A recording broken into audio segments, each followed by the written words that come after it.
Bir adamdan bir kitap жақшы. Kitapkana atışıp atat. En sonun men ağa koşumça baya kız sevine 40 kitap degende dağı bir koşumçаны aytayın deyim.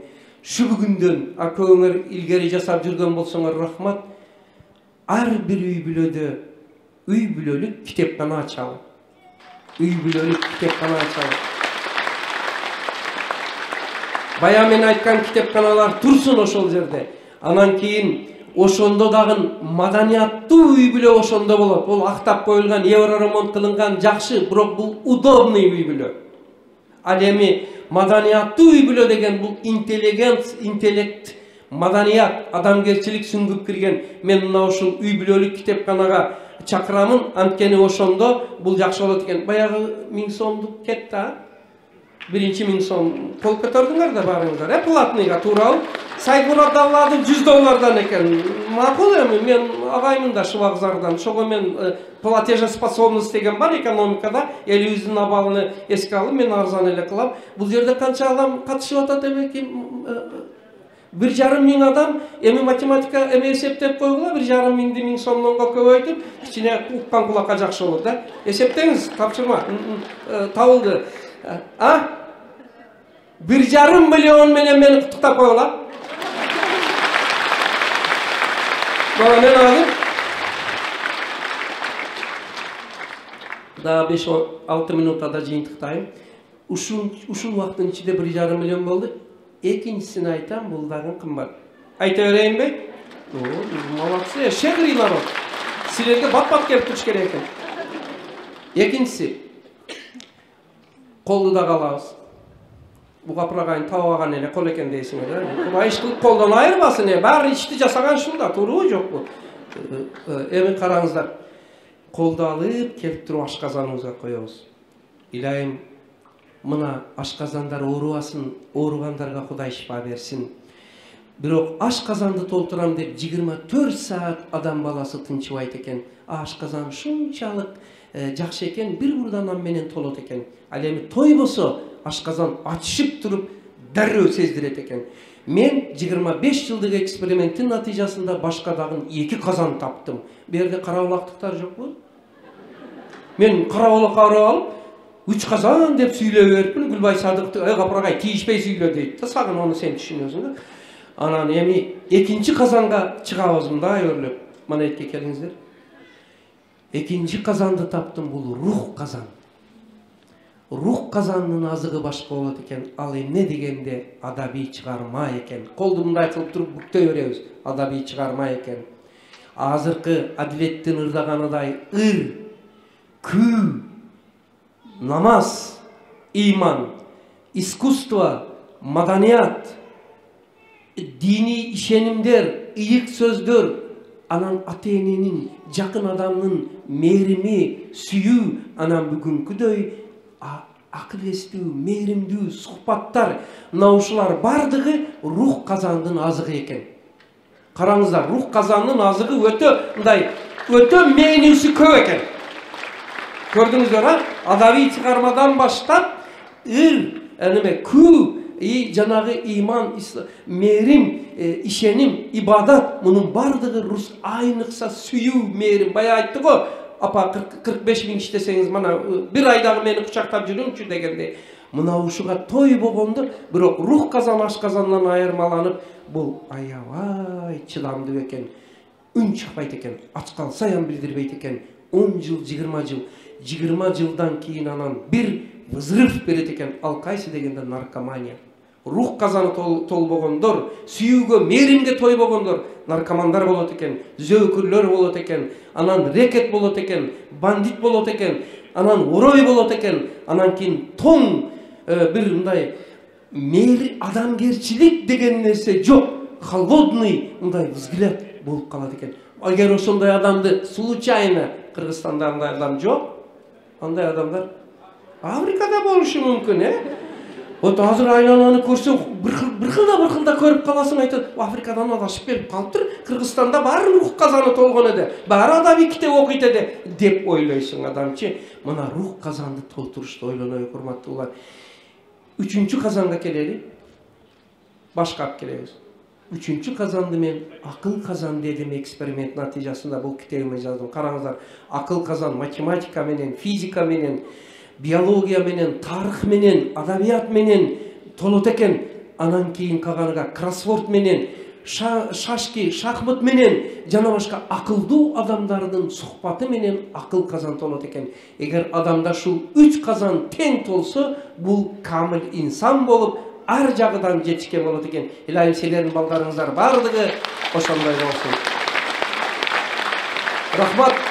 Сөзүмдүн акырында урматтуулар, жыйыныбыз китептой болгондугу үчүн мен китеп боюнча ой өрүш кругозор китебимде берген бир маалыматты берип кетейин. Урматтуулар, социологдор иликтеп чыкса, эң өнүккөн мамлекеттерде, мисалы үчүн Швейцария, Финляндия, Германия, Японияда бир адам жан башыга бир жылда 28ден 32ге чейин китеп окуйт экен.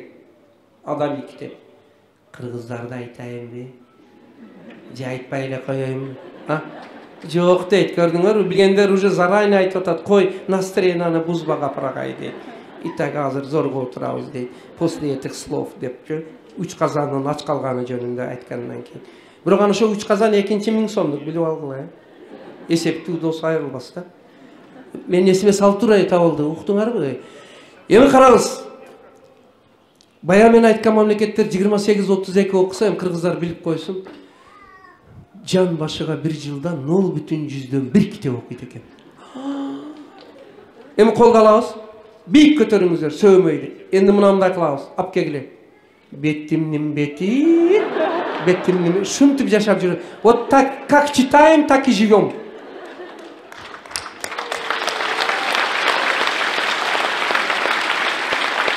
Мана китеп тойго агитация, Нуржигит агай, мен өбөлгө эле түзөм, мен анчалык деле эмес. Мына урматтуулар, ал эми экинчи экономист футурологдордун аныктамасы боюнча аны мына китебимде бергенмин. Эми караңыздар, колду дагы мындай кылабыз. Я. Алып келдик уже, бүттү. Уяттууга бир эле жетет, оны кайта бетке кой. О косметика эмес да. Караңыздар, тамашада эми кичине бир туугандашып отурабы да, туурабы? Только баягы акчаны эстен чыгарбагыла. Муну караңыздар, социолог экономисттердин аныктамасы боюнча ошол кайсы улут деп олар мамлекетте айтат экен, нация. Кайсы улутта эли китепти читающая нация болса эгер, колду көтөрөбүз. Китепти көп окуган улуттун экономикасы, социалдык, маданий жагы дагы жогорку өнүккөн болот экен. Революциялар болбойт экен. Митинг, стачкалар болбойт экен. Стабилдүү, бардыгы ынтымак менен жашайт экен.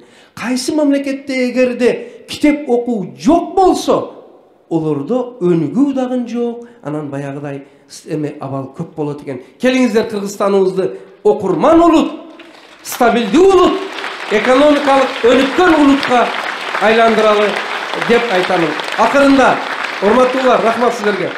Акырында ушу сиздер үчүн арнап, урматтуулар, балдарыбызды биз акыл маданиятын өстүрөлү. Акыл маданиятын өстүрүш үчүн балдарга жанагы илимдердин, билимдерди алуунун жолуну үргөнсүн деп шу китепти жаздым. Муну алгач мен өткөн окуучулар бул жерде отурат. Акыл эмгек маданиятыны азыр биз мектептерде өтүп, өзүбүздүн мектебибизде баштап атабыз. Баягы медакадемияга өткөндүн бир себеби эме болсо, бир себеби жана эне мектеби болсо, китеп окуу болсо, экинчи себеби мына сабактын өтүлүшү. Азыркы күндө, внимание, мына китебибиз орус тилиге которулду, түрк тилиге которулуп Турциядан чыкты, англис тилиге которулуп Лондондон электрондук вариантта чыкты, урматтуулар. Бир айылдын, бир шубакзар жүзүм зардын мугалиминин китеби 4 дүйнөлүк тилге которулганын бардыгы үчүн сыйынып, келиңиздер шуга рахмат.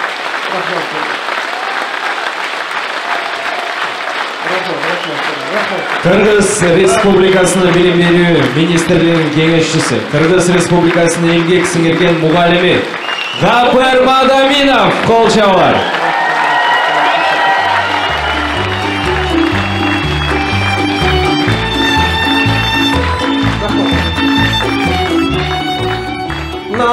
2-3 minutada bitirip atamın.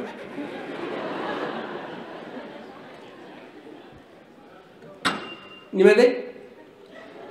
Çaylı çay, çay жақшы нәрсе да bu bizdegilерге, oştoğular, batkenge. Urmattуулар. Kırgızdın en iyik jeri biri namaz okugan jay namaz bolsa, ekinçisi dasturkon. Dasturkon chetinde uy-muyuz bolup oturup, toğda jaylöödө daim kırgızlar en akılman sözdör, talim tarbiyany üniversitetin, mekteptin ordunu atkargan. Oşolordu iliktep жүрүp men mına bu kitepti жаздым. Dasturkon chetindegi üniversitet dep. Mында uy бүлөдө ата-эне балдары менен өткөрө турган тарбиялык сухбаттары деп туруп 24 архиважный дейт. Эң орчундуу темаларды мына ушул жерге койдум. Ал темалардын эң эмеси кандай кылып алал, таза жол менен байлык табуу, бир туугандардын мамилеси, коңшу менен бирге мамиледе болуу жана жан дүйнөнүн марттыгы, колу ачыктык жөнүндө эл уулу, эл кызы болуунун жолдору жана башка мына дасторкон четинде ата-эне баласы менен өткөрө турган сухбаттар, аты дагы бир жакшы, анан чайнек менен пияланы коюп койгонмун. Чимгенди эске алып, ана карап коюңуздар. Муну дагы сагынбай билет. Үчүнчүсү, урматтуулар. Качан биз ата-эне балдарды тарбиялайт, мугалимдер тарбиялайт, бирок мен 25 жылдык экспериментте жүрүп таптым. Бул дагы аздык кылат экен. Софья Ротарова айтмакчы, этого мало экен. Эң жакшысы адамды өзүнү өзү тарбиялашка, өзүнү өзү өстүрүшкө арнаш керек экен. Мана шу китебимди 10 жыл жаздым. Күлүп атасыңар, челпектей китебин 10 жыл жазыптыр депчи. Адамдар алып, мындай бар айтат, ага эмнеге китептериңиз жука челпектей дейт. Мен айтам, кыргыз kalın kitepti көрсө уктап калат. Ачпай эле уктайт. Кыргызды кыйна. Менин темаларымда өтө жакшыдан уркыз. Şu ар бир темам 1,5 бет, 1 бет. Зеригейин дегенде бүтөт да. Мындай. Немеда менеджментте эмелерди эске алыш керек да. Кыргызды кыйнабак, китеп окуу деп кыйнабак деген. Эми мына жерде эми кандай китептин атын коюп койдум. Өзүн өзү тарбиялоо, асыл инсандык сапат. Bütpes kitep dedim. Ne üçün bütpes dedim? 3 yaştan başlap 99 yaşka çeyin özünü özü tarbiyalaş. Bunu karаңыз. Uğul bala oluş, kız bala oluştun, özünü özü tarbiyalaş. Kelin kuyol oluş için özünü özü tarbiyalaş. Kaynata oluş için özünü özü, kattene kattata oluş için özünü, el aksakalı oluş için özünü özü tarbiyalaş. 90 yaşka varganda, urpaktarıga 99 yaşka varganda jakşı dua verip, keyingi saparga tayardanış üçün özünü özü tarbiyalaş. Bunu karаңыз kançalık aziz sözler bul jerde жазылганда. Эми караңыз bu kitepti 10 yıl жазып, hiç mazmun çıkmadı ele. Kur'an-ı Kerim'in kotormosunu Varansovka'da darlanıp жазып, okup çıktım, şol жерден taup, şonu bul жерге koydum. Kvit essensiya deyt, özöktü oydu şol жерге koydum. Süredimde Allah Taala hiç bir cemaat, hiç bir adamdı eğer al özünü özü jakşılıkka özgörtmese jakşılık berbeyt degen eken. Şonu muna al жерге epigraf kılıp aldım. Anan hazır mınандай айтсаң деле bu мындай каяка баратат деп мындай караңгылык калпана шого современный философиялык азыркы ойду дагы бердим. Англиялык философ Теккеридің әрекеттен адат, адаттан мүнөз, мүнөздөн тагдыр жаралат деген сөзүнү бул жерге эпиграф кылып алдым. Мына өзүнү өзү тарбиялап бересиз. Урматтуулар, сиздер жакшылап чында укканыңыздар үчүн рахмат. Акыркы бир сөзүм, урматтуулар, ысырапкерчиликтин алдын алалы. Тапканыңыздын бардыгын эртеге апарып алып, бир катта той берип, илайым той болсун, сәл шону жупуну өткөрөлү, мейманды жупуну кылалы. Анын ордуга балдарыбызга англис тили, кытай тили, араб тили, француз, немес тилдерин үргөтөлү, IT технологияны үргөтөлү, уй бүлөгө кымбат энциклопедияларды алып берели. Ошондо биздин балдарыбыз өсөт. Келиңиздер, жөнөкөй, жупуну жашап үргөнөлү кыргыздар. Мен сиздерге шунга чакырып кетемин. Эми акырда баягы бир сөзүм калды го. Эки жолу бая 1,5 миллион болду эди, экинчиси дагы 1000 сомдон 1,5 миллион болобу, салынбай? 3 миллион бул. Мага ошону беришке таярсыңарбы? Такта. 4 eşik var eken. 4 eşikке менин 4 şagirtim турат. Чыгып кетип бараты. 2000 сомдон экен, иш нерсе эмес да, туурабы? инсап керек, ар бир бесплатное, бесполезное дейт. Бардык нерсенин акысы болуш керек. Анан мен деле силер ойлогон бир айылда эле жүрүп 25 жыл эксперимент жүргүзгөн адам эмесмин. Дүйнөнүн 4-5 чет мамлекетинде окудум. Ошонун ичинде бүгүнкү күндө билим берүү боюнча Пизада алдыңкы орунду алып, прецедент берип аткан Финляндиянын Хелсинки Снеллманды зыярат кылып келдим. 3-4 жыл болду. Колумбия университетинен аралыктан билимди алдым. Прибалтика республикаларынын билимини көрдүм. Москванын, Ташкенттин, Назарбаев университети. Ошого мен анысы мени азыр айтты, заслуженный деп 2018 жылы айылдан келип кандидаттык диссертациямды академияда жактадым. Ошол үчүн менин лекциям бир аз кымбат. Болду. Сиздердин каттуу кол чабыңыздарды төлөшкө макулбуз дегендей кабыл алайынчы кана бир.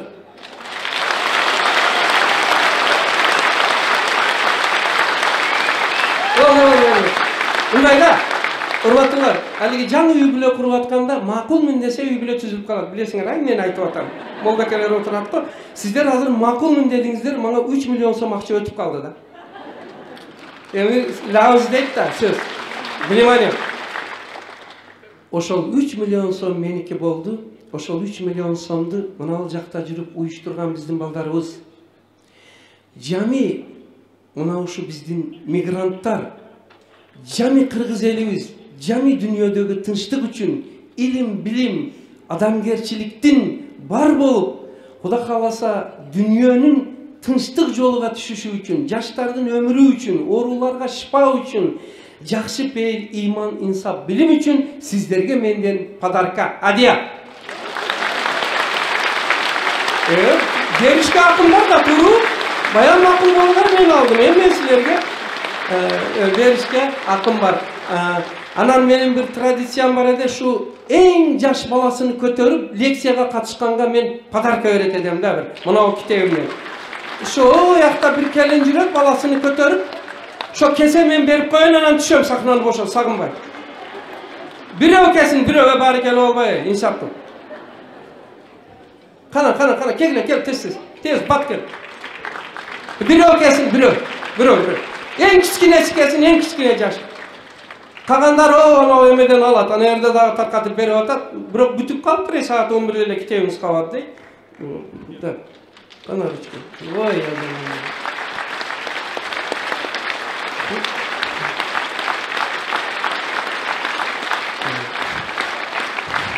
Рафа, токта, бир кол чаппай тургула. Якубович бар го, приз в студии дейт дагы, танда дейт го. Мен дагы тандаңыз дейин кайсыны? Дастархонбу же кайсысы? Дастархон окшойт, а? Билем, кайсыны алыш. Кайсыны тандың тез эл күтүп калды. О, экинчиси да келип алды. Мени акыл эмгегинин маданиятыны тандап жүрүп билесиңби, азыр бардыгы умный да. Макул. Аты ким кичинен? Муаз, өзүңүздүкүчү. Гүлназ. Мен Кудайдан тилек айтып туруп кол коем. Муну нур жигиттери билет, муну мен закодированный подпись дейм да. Караңыздар. Муаз, сизге өзүңүз атыңыз. Гүлназ, Кудай өмүр берсин. Балаңыздын жакшылык күнүнү көрүп, тынч аманчылыкта өнүп өсүп жүрүң, илайым Кудай деп туруп кол койдум.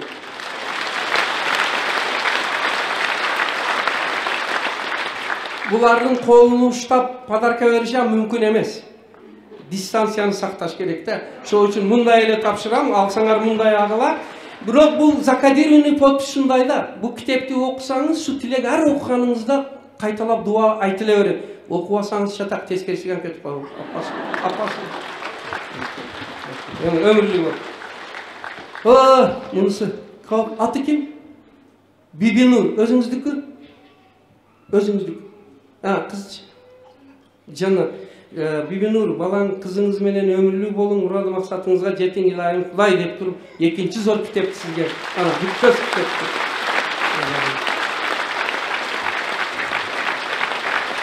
Рахмат. Ал эми калгандар барыңыздарга баягы 3 миллион сомдук подарка.